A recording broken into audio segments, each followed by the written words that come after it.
Last episode में हमने देखा था कि टॉमस आंद्रे और संग सुओ एक दूसरे के सामने आ जाते हैं और ऑलमोस्ट फाइट की सिचुएशन बन जाती है, पर चेयरमैन जिन चुल बहुत मुश्किल से दोनों को रोकते हैं। फिर हम देखते हैं चेयरमैन जिन चुल रेड के पहले हंटर्स के साथ एक मीटिंग रखते हैं, जहां चेयरमैन जिन चुल सभी हंटर्स को बताते हैं कि हमें इस एस रैंक मिशन को पूरा करने के लिए हम सभी एक प्लेन में बैठकर गेट के अंदर घुसेंगे और एक ही दिन के अंदर सभी मॉन्स्टर को मारकर इस मिशन को पूरा करेंगे और वापस आएंगे।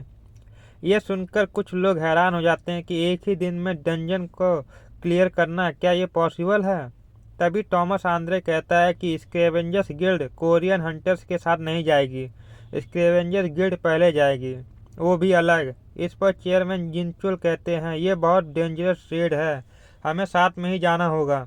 इस पर टॉमस आंद्रे कहता है कि ये सजेशन कोरियन एसोसिएशन के द्वारा ही दिया गया है, क्योंकि डंजन के रिसोर्सेज बहुत कम हैं और जो टीम पहले रिसोर्सेज को हासिल करेगी वो उसके होंगे। क्या नाम था उसका जिसने सजेशन दिया था? हाँ, संग सुओ। वैसे वो है कहाँ? कहीं डर के मारे भाग तो नहीं गया? इस पर पार्क डोजिन टॉमस को बताता है कि हंटर संग सुओ एक रेड पर गया है। ये सुनकर टॉमस कहता है अच्छा, नए हंटर के तौर पर वह बहुत ज़्यादा ही काम नहीं कर रहा है। फिर टॉमस पार्क डोजिन से पूछता है तुम कौन हो? फिर पार्क डोजिन अपना इंट्रोडक्शन देता है। इस पर टॉमस कहता है तुम तो वही हंटर हो जो हंटर संग सुओ के समय एस रैंक बने हो। इस पर पार्क डोजिन कहता है कि नेशनल लेवल हंटर से मिलकर मुझे खुशी हुई। फिर टॉमस कहता है तुम तो बहुत काम के लगते हो उस संग सुओ के मुकाबले। खैर, टॉमस डोजिन से कहता है मुझे कांटेक्ट करना अगर तुम्हें कभी मेरे साथ काम करने का मन हो, मैं तुम्हें ज़्यादा अच्छे से ट्रीट करूँगा इन लोगों के मुकाबले।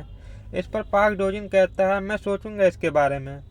फिर टॉमस कहता है मैं एक सिक्का उछाल रहा हूँ और हेड आया तो स्क्रेवेंजर्स गिल्ड पहले जाएगी और टेल आया तो कोरियन एसोसिएशन, और इस पर किसी को ऐतराज नहीं होगा। फिर टॉमस सिक्का उछाल देता है। सभी उस सिक्के को बहुत ध्यान से देखते हैं। पार्क डोजिन भी उस सिक्के को देख रहा होता है। अचानक पार्क डोजिन स्माइल करने लगता है और जैसे ही सिक्का जमीन पर गिरता है हम देखते हैं कि पार्क डोजिन अलग डायमेंशन में आ जाता है, जहां अरसा खड़ी होती है और वह पार्क डोजिन से कहती है मैंने सुना है तुम एस रैंक गेट रेड में हिस्सा ले रहे हो। इस पर डोजिन कहता है मैंने तुमसे कहा था मेरी जासूसी मत करना। फिर अरसा बताती है कि वह तो संग सुओ पर नज़र रख रही थी और तुमसे मिलना तो बस एक इत्तेफाक है। अरसा बताती है कि संग सुओ दिन रात ट्रेनिंग कर रहा है ताकि टॉमस आंद्रे को हरा सके, और उसकी इसी ट्रेनिंग की वजह से उसे अब तक हमारे होने का एहसास नहीं हुआ है। पार्क डोजिन अरसा से पूछता है मुझे यहाँ क्यों बुलाया है? अरसा कहती है ये बताने के लिए कि हम लोग भी तुम्हारे साथ एस रैंक गेट के अंदर जाएंगे। इस पर डोजिन पूछता है वो क्यों भला? इस पर अरसा कहती है कि क्योंकि हमने ही इस गेट को बनाया है। ये सुन पार्क डोजिन शॉक हो जाता है और कहता है कि तुम लोग गेट बना सकते हो? इस पर अरसा कहती है हाँ, ये मेरी साथी पिया है जो गेट क्रिएटर है, लेकिन अभी भी इसकी एबिलिटी लो है। इस पर पिया अरसा से कहती है ये बताने की कोई ज़रूरत नहीं थी। तभी डोजिन पिया को देखते हुए कहता है तुम तो बहुत काम की हो, क्या तुम दूसरी दुनिया में जाने का गेट बना सकती हो? इस पर अरसा कहती है कि नहीं, ये नहीं बना सकती। ये तो क्या कोई मोनाच भी ये नहीं कर सकता है, और अगर तुमने पिया के साथ कुछ करने की कोशिश की तो मैं संग सुओ को तुम्हारी असलियत बता दूंगी, इसलिए इससे दूर रहो। अरसा पास डोजिन से कहती है अच्छा है तुम रेड में शामिल हो रहे हो, अब हम साथ में काम कर सकेंगे। इस पर डोजिन कहता है कि मुझे माफ़ करना पर मुझे और भी काम है। मैं इस एस रैंक गेट का फ़ायदा उठाकर टॉमस आंद्रे को अपना साथी बनाऊंगा। इस पर अरसा कहती है तुम्हें टॉमस आंद्रे चाहिए जबकि तुम्हारे पास ली युनसोक है।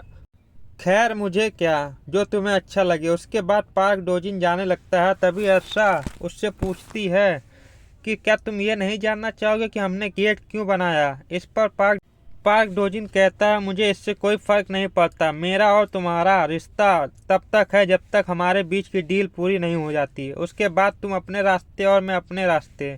उसके बाद पार्क डोजिन वहां से चला जाता है। फिर पिया अरसा से पूछती है कि हमें पार्क डोजिन के साथ काम करना चाहिए क्योंकि मुझे डर है कि ये हमारी दुनिया में घुसने में कामयाब ना हो जाए, और वैसे भी गेट बनाने में मेरी बॉडी की हालत ख़राब हो गई है। क्या सिस्टम सच में हमसे यही करवाना चाहता है?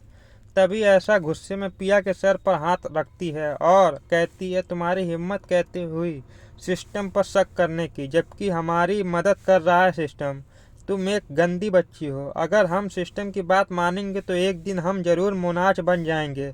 इसलिए हमें सिस्टम पर डाउट नहीं करना चाहिए। इस पर पिया अर्षा से माफ़ी मांगने लगती है और कहती है दोबारा ये नहीं होगा।